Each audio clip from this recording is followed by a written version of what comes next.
Libya has become another hotbed for extremist groups. Observers say a weak military and rival claims to power are partially to blame for the rise of ISIL there.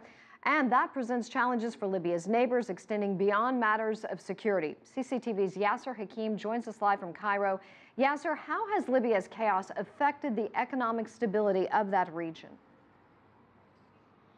Well, first of all, the militias inside Libya have been threatening its neighbors, infiltration of weapons, arms, and militants into Egypt, for instance, and operating with groups that are also inside Egypt, working together to attack police headquarters or several cities in Egypt. This has obviously had its effects, and obviously you don't have, if you're talking economy, investors will not come to a hotspot where there's no safety. Tourists will not come, and those are two of the main important pillars for the development of the economy in Egypt as it tries to rebuild its shattered economy from 4 years of political unrest.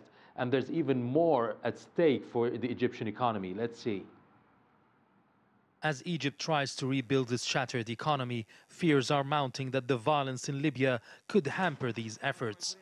21 Egyptians were killed by the Islamic State in Libya last week, causing an outrage and a call by Egyptian President Abdel Fattah el-Sisi for an evacuation of workers from the neighboring country. There are hundreds of thousands of Egyptian workers in Libya. The return of these workers would add more to the already high unemployment problem. The government says it's getting prepared. We have more than 3,000 job opportunities for the returning workers in several sectors: industry, infrastructure projects, and real estate. We are planning more soon. Egyptian air forces struck the IS targets to avenge the killing of the 21 Egyptians. Analysts see the crackdown on terrorism in Libya as essential for Egypt's security. Others fear it could have its toll on the economy. The stock market plummeted for 2 days after the bombing, while several countries have warned of preventing their tourists from coming to Egypt in the case of an extended military campaign. For now, however, investors are still calm. In spite of the challenges facing Egypt, we will continue with our plans for Arab projects and cooperation to ensure the economic development of Egypt and the Arab region. Well, Yasser, the UN Security Council obviously rejected military intervention in Syria. Will Egypt continue airstrikes, and can Egypt even afford a prolonged military campaign?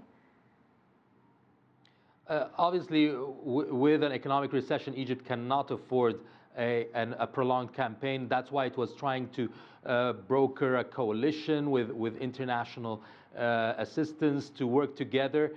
Arab countries have offered their support, some of the financial support, logistical support for Egypt, but at this point it cannot go and work alone with airstrikes.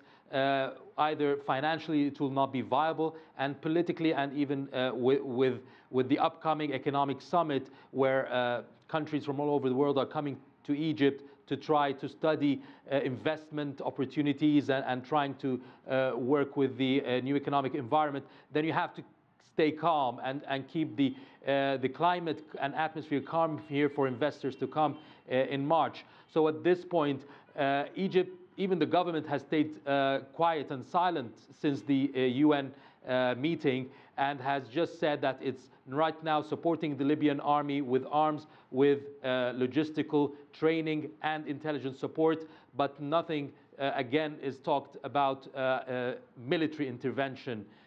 For now, Egypt has not used this word again. All right, Yasser Hakim, thank you so much, joining us live from Cairo.